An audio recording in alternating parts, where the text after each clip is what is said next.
Bismillahir-Rahmanir-Rahim. Certainly Allah's deen is Islam. 3. 19. What is Islam? Translation of Islam ki Yahai? What did Allah say? The Quranic perspective. Ghulam Ahmed Parwez 1964. Talui Islam Trust. Registered. 25B, Gulberg 2, Lahore. 3. The root of guidance. As has been noted in Chapter 1, none of the things in the universe is created in its final form from the very first day itself. Its beginning commences from the first point of creation, and after this its journey of evolution begins. At every stage in this journey it becomes refined through a process of trimming and pruning, shaping and improving, and progresses forward till it reaches the final destination which has been defined for it. According to the divine program, it traverses all these stages through the guidance which it gets from the Creator of the universe. This is that great truth about the process of creation and evolution which the Quran has summed up in a few words. Who has created, and further, given order and proportion? Who has ordained laws and granted guidance? 87. 2-3. Allah is He who initiates the creation of everything, then shapes and hones it to produce balance in it. Then He fixes a scale for it, as to what extent it has to go forward and what it is to become, and He provides guidance on the journey through all of these stages. The subject under consideration deals with the last part of this verse. Fahada. i.e. granting guidance. From this the following reality becomes evident, that in order for the things of the universe to traverse their evolutionary stages, guidance is also received from Allah. This is that reality to which everything in the universe is a witness, therefore there is no need for proof or ideological argument for this. This direction, guidance, has been embedded within each thing. The Quran has labeled this with the term wahi, revelation. The meaning of wahi is a fine but sharp signal.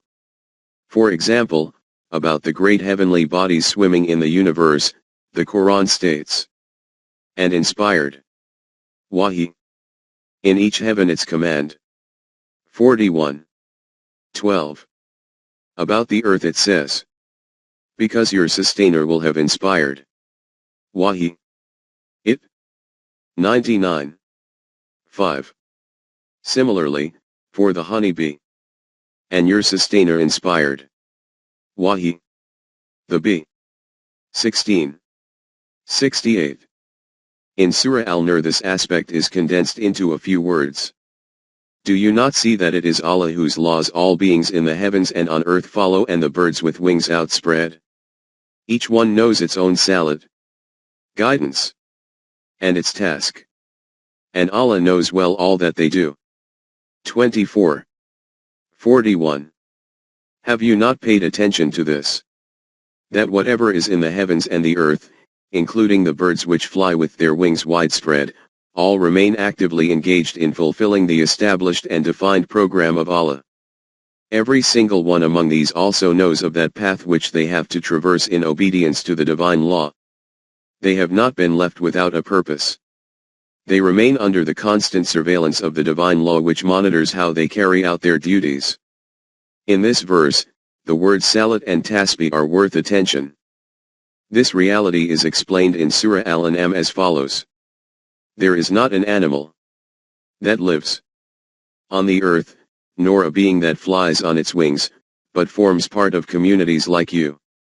Nothing of the guidance have we omitted from the book of the universe, and they all are gathered around the law of their sustainer. 6:38. This is that guidance which is commonly called instinct, or in the words of Iqbal, the trackless way of a bird, i.e. such a path along which there are no signposts. See how migratory birds, after traveling thousands of miles crossing the vastness of the oceans, jungles and deserts, reach their place of destination as if someone has brought them there by holding their hands. This is the first characteristic of the things of the universe, i.e. The guidance for their duties of life and their functioning is provided by nature, and this guidance is put into everything and every individual of a species, and kept within it. By every individual of a species is meant, for example, that chickens are one species. Every chick gets this guidance from nature.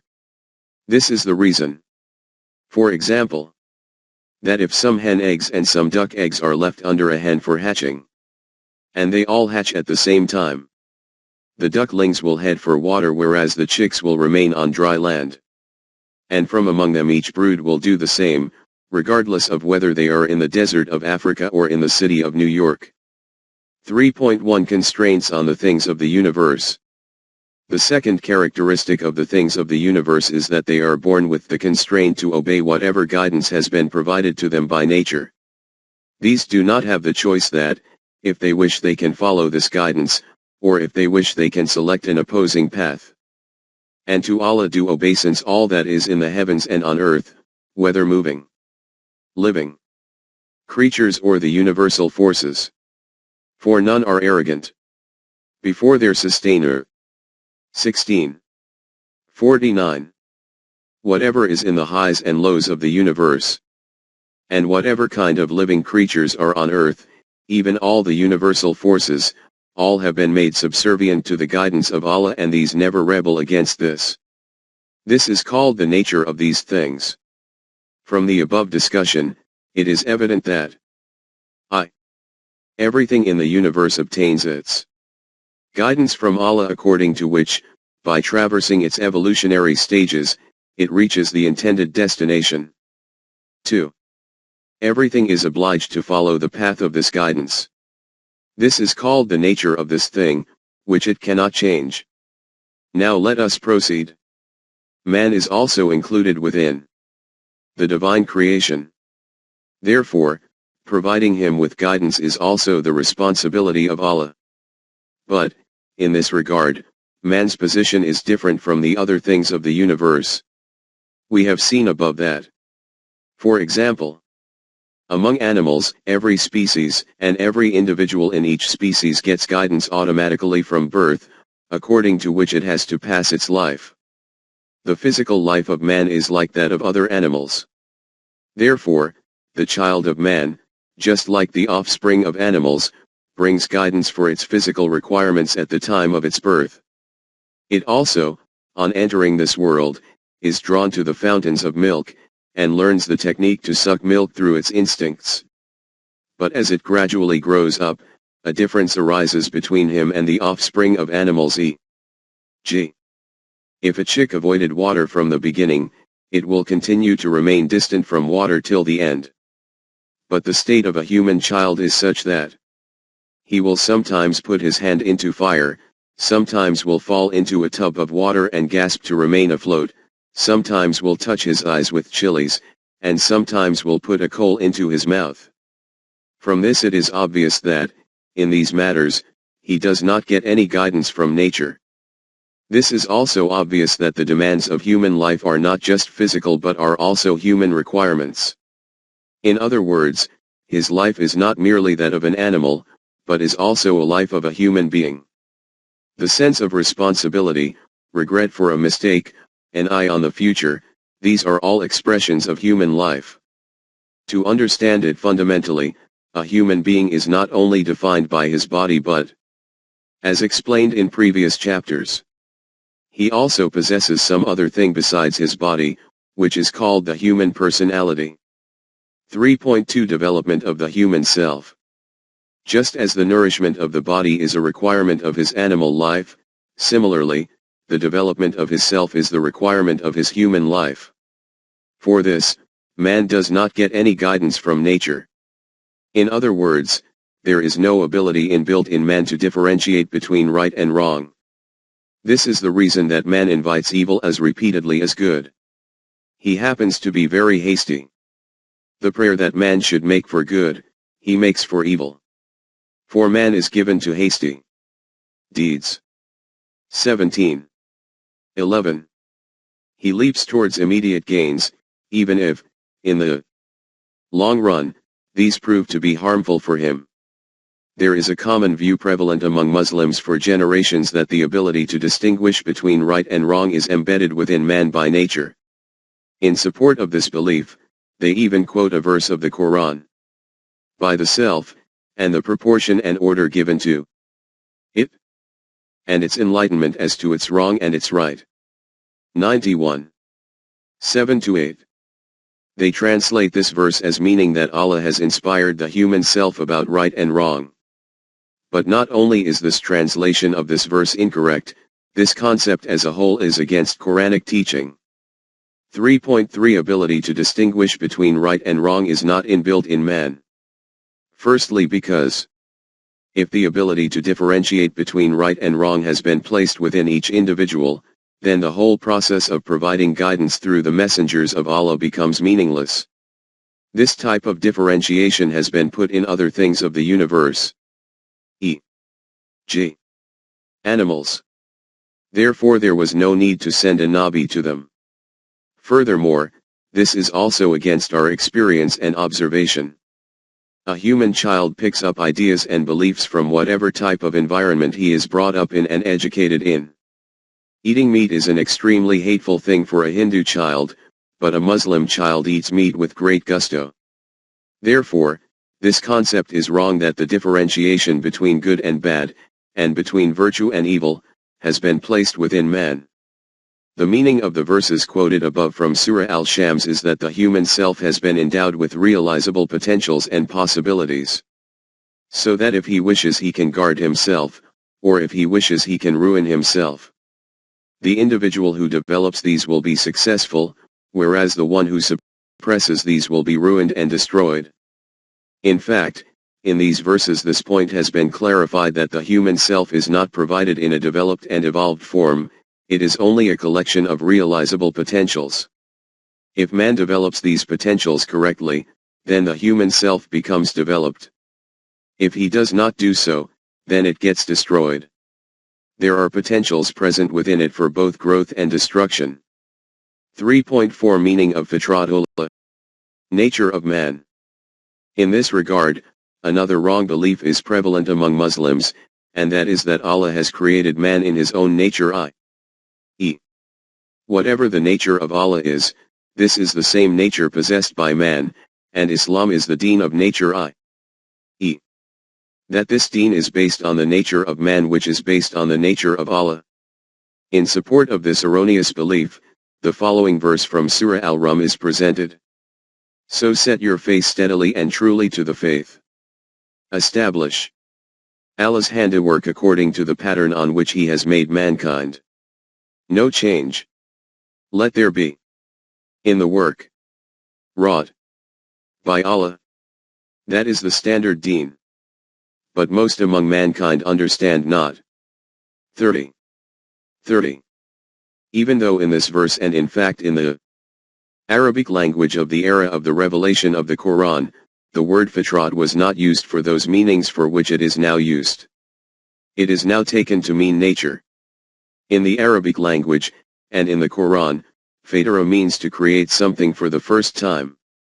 E.g. say, He who created you first. 17:51. Therefore, fitrat means Allah's law of creation. From this view, the meaning of the verse of Surah Al-Rum is, Allah has created man according to his same law of creation according to which he has created other things of the universe. If we accept this view, that Allah has created man in his own nature, then the form of the fitrat of Allah which emerges can never be befitting to that of Allah. For example, the Quran states about man. For man was created weak. 4:28. Man is a creature of haste. 21:37. For man is given to hasty deeds. 17:11. For man is ever niggardly. 17:100. Truly man was created very impatient. 70:19. But man is, in most things, contentious. 18:54. He was indeed unjust and foolish. 33. 72. These are those conspicuous traits of fitrat of man which Allah has mentioned in the Quran. If we accept that Allah has created man in his fitrat, then we will have to accept, Allah forbid, that Allah's own fitrat is also like this. Therefore, this belief is also wrong that man's fitrat is the same as that of Allah. Man has no fitrat. 3.5 Man has no fitrat. Nature. Man has no fitrat is a great revolutionary proclamation which goes completely against this idea which is widely accepted in the world as an established fact. Human fitrat is such an expression which has been sounded into human ears for centuries, and in this way, it has adopted the status of an established truth. But the reality is that man has no fitrat. We call the nature of something as those fundamental characteristics which are present in a thing from the time of its birth, and according to which it is obliged to live its life. The nature of water is to flow downhill. The nature of fire is to provide heat. The nature of sheep is to eat grass. The nature of a lion is to eat meat and to not even glance at the grass. All these things of the universe and animals are obligated to live their life according to their own individual nature. They cannot change their nature. Fitrat is meant to be immutable. As far as the animal life of humans is concerned, i.e., the physical life, the laws of nature are applicable to it in the same way as for animals. But there is nothing in his life as a human being which can be called his fitrat. This was the mistaken belief regarding human fitrat, that a group of people declared that evil is inherently present in the nature of man. The doctrine that every human child is born sinful is the product of this same wrong concept. On the other hand, there is an optimistic group of people whose doctrine is that man happens to be noble by nature. Both these beliefs are batil. Wrong. Man is neither naturally good nor bad. Certain potentials have been kept in him and those too in an undeveloped form. It has been left to his choice. 1. Whether he develops these potentials or leaves them unrealized, and 2. When he develops these he can then use these however he likes. If he uses these for constructive purposes for mankind it will be called righteousness. If he uses these for destructive purposes it will be called evil. The guidance of Wahi informs us of the method by which to develop these potentials and their correct application. That which has been quoted above from some of the verses of the Quran, that man is such and such, is only to show that if man does not live according to the light of Wahi, and declares the fulfillment of his physical needs alone as being his purpose in life, then he becomes just like this. But if he uses his potentials in the light of Wahi, then his attributes will be those which the Quran declares as the life of a mu'min, i.e., such a life which is at peace from inner conflicts, and due to which the whole of mankind remains at peace also. It should be again reiterated that fitrat and choice and intent are two opposing things. Fitrat belongs to the helpless, not to the one who possesses choice and intent, and since man has been given choice and the ability to decide, he has therefore no fitrat, neither good nor evil. He becomes good or evil by the choice of his actions. 3.6 The voice of conscience. Just as this belief is incorrect that the ability to differentiate between good and evil is contained in the fitrat of man. Similarly, this idea is also incorrect that there is another thing contained in man which is called his conscience and which differentiates between good and bad and between virtue and evil. This concept is also wrong. The voice of conscience is formed from man's early upbringing, training, and his social environment. In reality, this is internalist society. As the following of forefathers is called society divinized. From these brief explanations, it becomes evident that the techniques used for the guidance of other things in the universe by Allah have not been used in the case of man. 3.7 Guidance for man. The technique adopted in the case of man was to select an individual from among men themselves. And through him guidance was provided via Wahi, by traveling in the light of which the caravan of humanity could reach its destination. The selected person, who was called Nabi and Rasul, would pass this guidance on to other human beings. In Surah Al-Araf it is stated, O you children of Adam! Whenever there come to you messengers from amongst you, rehearsing my signs unto you, those who are righteous and mend their lives, on them shall be no fear nor shall they grieve. 7. 35. O mankind! When from amongst you my messengers come to you and present my commands to you, whoever from amongst you follows these laws and mends his ways, then on such people there will be no fear and no grief. We have seen in previous pages that when any of a species gets guidance directly from Allah, e.g., animals, that entity is then obliged to spend life according to this guidance. But man is given choice and the ability to make decisions, therefore in his case the technique selected for guidance is such that his ability to choose and make decisions is not curbed. This is the reason that, in explaining this form of guidance, Allah has stated clearly that in this respect every individual is free. He who wishes can live life according to it, he who wishes can go against it. Say, the truth is from your sustainer. Let him who will believe, and let him who will, reject it. 18. 29. Whatever path he selects, the consequences will be according to this selection. 3.8 Wahi is not based on human effort. In the same way that the revelation given to things of the universe is not a product of these things themselves. They receive it directly from Allah. Similarly, the revelation sent from Allah to the messengers is not a product of their own intellect and thinking. In other words, the possessor of revelation does not discover the truth through his own effort and striving. The truth reveals itself on him. The receipt of revelation in this way from an external source, objectivity, is described by the Quran using the word nazal, descends. This means that instead of these truths emerging outwards from within man, they are received by man from the outside. It is stated in the Quran, verily, it is we who have revealed the book to you in truth. 39. 2. The descent of revelation means that man does not obtain it through his own skill and ability, effort, and exertion. Instead the individual selected by Allah gets it without any work or effort. But Allah chooses for his special mercy whom he will. 2. 105. Nor does he say aught of his own desire. It is no less than inspiration sent down to him.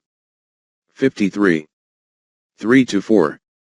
The one who is receiving this revelation does not have even an iota of his own ideas contained within it. He says nothing of his own thoughts, inclinations, and preferences. This is revelation which is made to descend on him. Since we cannot comprehend the nature of revelation, it is not only difficult for us to understand it but is in fact impossible. So, in one area, he, like other human beings, makes such conversation which is the outcome of his own thinking and choices. And in another domain he explains such realities which are neither the product of his own intellect and reasoning, nor has he read or learnt this or heard it from someone else. But the life of a Nabi used to be divided into this kind of two domains. This was the reason why, when the opponents used to ask Rasulullah to make slight modifications to these laws which were presented before them, so that some form of compromise could be made, it was said to them in reply.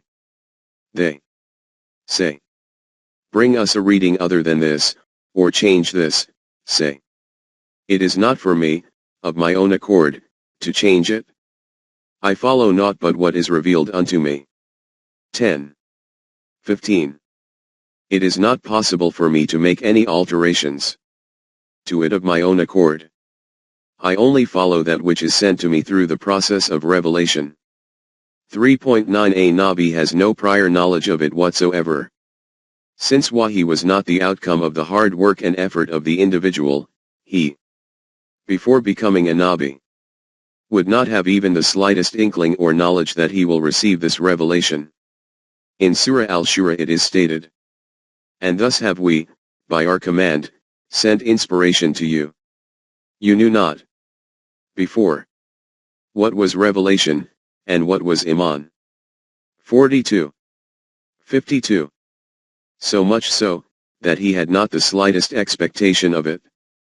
And you had not expected that the book would be sent to you. This is sent as a mercy from your sustainer. 28. 86. You could not have had any anticipation of this, that this book will be descended in your direction. This is purely the outcome of the mercy of Allah that you have become the possessor of Wahi. But this does not mean that the crown of Wahi would be placed on the head of any individual found roaming about in the streets, not in the slightest. The training of whichever righteous self it was decided would be the ultimate intended recipient of Wahi would be under the direct scrutiny of Allah right from the start. 3.10 Training of a Nabi. Hence, in the narration in the Quran of the event regarding Moses, when the revelation was bestowed on him on the summits of Mount Tur, he expressed his feelings of gratitude to Allah and said that this is a great favor from you. In reply to this, Allah said, this is not our first favor on you for which you are being grateful.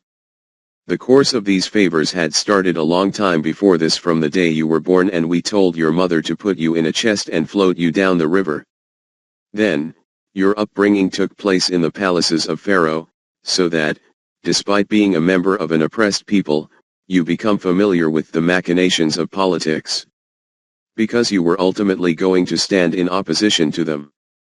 Then, from there you were taken to the valleys of Madian, so that you could pass some days of your life in the open natural environment. You were ultimately going to train the Bani Israel in these very valleys. When you, O Moses, were put through all these stages, then did you come here as ordained, O Moses. And I have prepared you for myself, for service. 20. 40-41. And we selected you for our mission. It is not that you come for fire and receive messengerhood. The supervision of the righteous self which was to house the revelation was carried out by Allah himself from the start. This statement, that his supervision was undertaken by the divine self, does not mean that the life of the Nabi was like a machine controlled by Allah, and that he did not do anything of his own accord. The Nabi, just like other human beings, had the freedom to make choices in all his deeds, and whatever he did was according to his choice and intent. He was therefore declared responsible for all of his actions. From this account it is clear that the Wahi received by a Nabi is completely different from that thing which is called religious experience or revelations of a mystic. These acts and manifestations are the outcome of his own human exertion and skill. These are not the consequences of Wahi. This is just the manifestation of the hidden potentials of man, which takes place through a particular technique and practice. For this there is no need for a certain belief or religion. Since messengerhood ended on Rasulullah, the issue of continuation of Wahi has consequently stopped. Thus, in Islam the hidden experience of anyone has no authenticity or status. Nor is there any possibility now of anyone having conversation with Allah. The only means to converse with Allah was through Wahi, which ended on the person of Rasulullah. Apart from Wahi, there is no mention in the Quran of any method of acquiring knowledge directly from Allah. Terms like Kashaf, Ilham etc. are later terms which have nothing to do with the Quran. This is also a fundamental characteristic on the basis of which Deen, Islam, becomes separate from madhab, religion. The greatest ability of man in madhab is said to be that he talks with Allah directly. Deen, Islam, states that the proclamation of Allah is preserved in his last book, and the task of man is to live his life in accordance with this Wahi. The consequence of following it will lead to prosperity in this life and successes in the life after death. Its outcome is not to gain any kind of hidden knowledge. Hiddenness and deen are two opposite things. 3.11 Responsibilities of messengerhood. Now let us proceed from here. The claimants of hidden practices, mystics, say that the state of the person who sees some glimpse of reality becomes such that he is lost in this euphoric and ecstatic state. Therefore, never mind passing on the details of these feelings to others, they have no cognizance of themselves either. But when a Nabi becomes exposed to the reality, i.e., he receives wahi, he is given great responsibilities. He has to communicate his wahi to other human beings. And not only to pass it on, but according to this, he has to establish in practical terms a new society in place of the former wrong society. These are the great responsibilities referred to when Rasulullah is told, "And removed from you is your burden, the which did gall your back." 94. 2-3. Iqbal states this truth in a very striking manner. He writes, Muhammad of Arabia ascended the highest heaven and returned. I swear by God that if I had reached that point, I should never have returned. These are the words of a great Muslim saint, Abdul Quddus of Gangab. In the whole range of Sufi literature, it will be, probably, difficult to find words which, in a single sentence, disclose such acute perception of the psychological difference between the prophetic and mystic types of consciousness. The mystic does not wish to return from the repose of unitary experience. And when he does return, as he must, his return does not mean much for mankind at large. The prophet's return is creative. He returns to insert himself into the sweep of time with a view to control the forces of history, and thereby to create a fresh world of ideals. For the mystic, the repose of unitary experience is something final. For the prophet it is awakening, within him, of world-shaking psychological forces, calculated to completely transform the human world. The desire to see his religious experience transformed into a living world force, is supreme in the prophet. Thus his return amounts to a kind of pragmatic test of the value of his religious experience. In its creative act the prophet's will judges both itself and the world of concrete fact in which it endeavors to objectify itself. In penetrating the impervious material before him, the prophet discovers himself for himself, and unveils himself to the eye of history. Another way of judging the value of the prophet's religious experience, therefore, would be to examine the type of manhood that he has created, and the cultural world that has sprung out of the spirit of his message. This trait of a Nabi, that he receives wahi from Allah, is commonly called Nabuwwat, and it is this responsibility that he has to pass on this wahi to others and establish a new world according to it, which is known as Risalat. To carry out this responsibility of Risalat, he has to gather those people around him who have determined to live their life under the guidance of wahi. This is that group which becomes the companion of Allah in order to disclose the beauty of the universe, and to bring out the results in human society as per the law of requital of Allah according to human calculation and counting. This is called the Jamaat-e-Mu'minin. From the above discussion, the following reality will have become apparent. 1. Everything in the universe receives guidance from Allah to live life so that it can reach its intended destination. 2. This guidance is kept inside everything from the beginning, it does not come from outside. The things of the universe are constrained to live their life according to this internal guidance, this is called their fitrat, nature, which is immutable. 3. Since man has been created with the ability to choose and be responsible, that technique of giving guidance has not therefore been adopted in his case, according to which he would have been forced to live. Hence, this guidance has not been kept inside him. 4. For him, this technique has been adopted, that from among men one individual is to be selected and wahi is to be sent to him.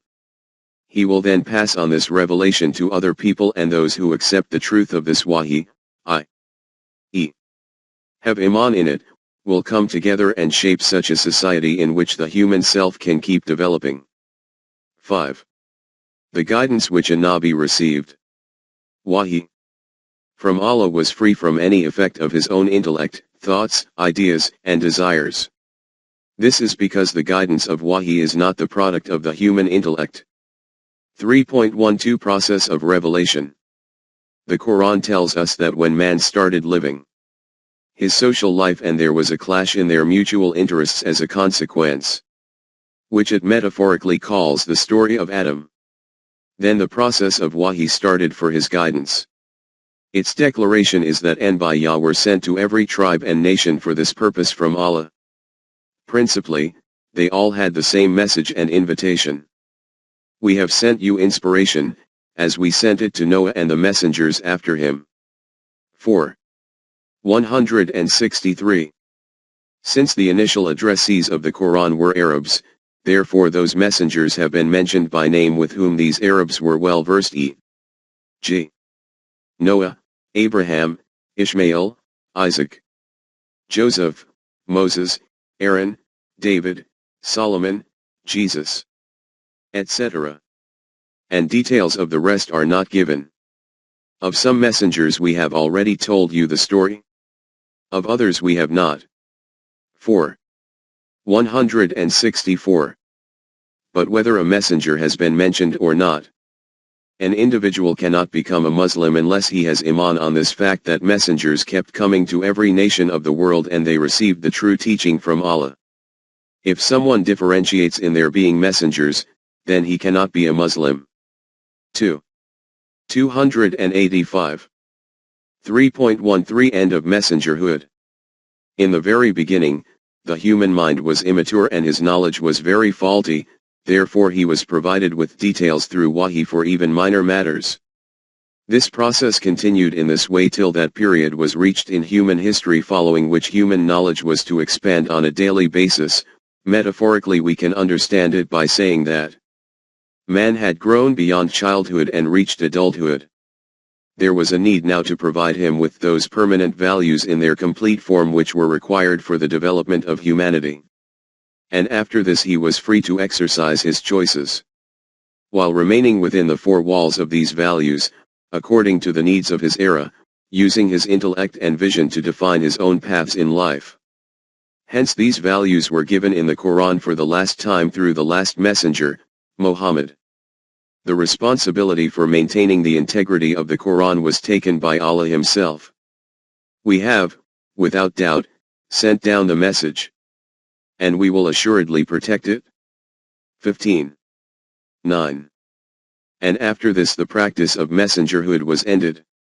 The ending of messengerhood is in reality the greatest revolution in human history. Following this, except for those defined limits which have been stated in the Quran, man gained complete freedom in the business of his life. The purpose of these limits is that there should be no mutual conflict, and thus the caravan of humanity should, through mutual cooperation and support, take life to higher summits. Now there are only two sources of guidance for man, the Quranic teaching, and human knowledge and vision. This teaching of the Quran is for the whole of mankind, and by having iman in it, man is declared a Muslim. Now this question arises, as to how to have iman in these laws. Wahi. i.e. How do those people who accept these as being the truth, reach this conclusion that these laws are true? The discussion concerning this will be covered in the next chapter, in which the relationship between Wahi and human intellect will be clarified. 3.14 What does it mean to have iman in Allah? Before we turn the page over to the next chapter, it is imperative to understand one important fact. We have seen that for human guidance there is a need for Wahi, and that Wahi is not the product of human intellect, it is received from Allah. Therefore, the practical meaning of iman in Allah means to have iman in the revelation bestowed by Him. One status of Allah is that He is the creator of the universe. The system of the universe is functioning under the laws established by Him. He is the one who possesses control of these laws. There is a group of thinkers and scientists in the West who have iman in this particular status of Allah. But as far as human guidance is concerned, they consider human intellect to be sufficient for this and do not accept the concept of revelation from Allah. The title of the book by Julian Huxley, Religion Without Revelation, reflects this line of thinking. According to the Quran, this type of iman in Allah is not in reality termed as iman. The Quran states about such followers of God. Say, to whom belong the earth and all beings? therein. If you know. 23. 84. Regarding the earth and whatever is in it, ask them whose program is it that all these things are engaged in accomplishing and who is their owner and sovereign. And, along with this, say that they should give a reply based not on ignorance and prejudice but given in the light of knowledge and vision. They will truly say in reply that all this is for the completion of the program of Allah and He is indeed the master of it all. Because from the wellspring of knowledge, no other reply apart from this can be obtained. After this, the Quran says that when your knowledge and vision take you to this conclusion, then why do you not bring forth the real truth in front of you? 23. 85. The Quran then says to them, say, who is the sustainer of the seven heavens, and the sustainer of the throne of glory? Supreme. 23. 85. Ask them, who has control over the galaxies floating in the heavens? Indeed, ask them, who has the central authority and sovereignty over the whole of the universe? In reply to this, too, they will say it is in Allah's hand. After this, the Quran says, ask them, when this is the truth then why do you not pay attention to it? Then the Quran says, question them. Say, who is it in whose hands is the governance of all things, who protects all, but is not protected of any? If you know. 23. 88. Who has control and sovereignty over the universe? Who is he towards whom everything looks for its refuge and protection? And whoever goes against his law will not find refuge anywhere. Say, what answer does your knowledge and vision have for this? In reply to this, too, their answer will be that all this is happening according to the laws of Allah. After acceptance by these people of the functioning of the divine laws in the outer universe, the Quran states, ask them that. When their knowledge and vision brings them to this conclusion that all things are working according to the divine laws, then why are they deceived in this, that the divine laws are not required in the human world, and that here man can live life according to his own man-made laws? 23. 89. For human life also, permanent and immutable laws can only be obtained from Allah. 23. 90.